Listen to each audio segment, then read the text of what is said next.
কক্সবাজার সমুদ্র সৈকত থেকে mother vessel জাহাজটি কুতুবদিয়া পর্যন্ত আসলো। তারপরে কিছু মাল ডিসচার্জ করার পরে সরাসরি চট্টগ্রাম আউটারে যাচ্ছি। এখন বর্তমানে মাদার ভেসেল জাহাজটি কিন্তু চলমান, আর কিছুক্ষণ আগে পাইলট উঠছে।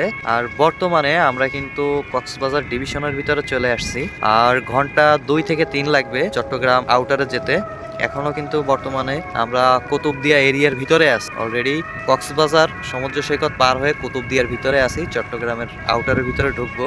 আর চট্টগ্রামে সবাই জানেন যে এখানে কিন্তু জাহাজের অভাব নাই, আর এগুলো হচ্ছে যে লাইটার জাহাজ। আর লাইটার জাহাজের অপোজিটে একটা মাদার ভেসেল জাহাজ, আর এদিক থেকে কিন্তু মাদার ভেসেল জাহাজ, আর এদিকে লাইটার জাহাজ এত বড় বড় বোঝা যায় না, মনে হয় যে মাদার ভেসেলের জাহাজের মতন বড়। আসলে আমাদের মোংলাতে কিন্তু এত বড় বড় লাইটার জাহাজ লোড আনলোডের কাজ তেমন একটা হয় না। এদিকে লাইটারের ক্যাপাসিটি এক একটা 3000, 4000, 5000 কইরা হচ্ছে মাদার ভেসেলের সামনের দিকের অংশ, আর এদিকে হচ্ছে যে পিছনের সাইড।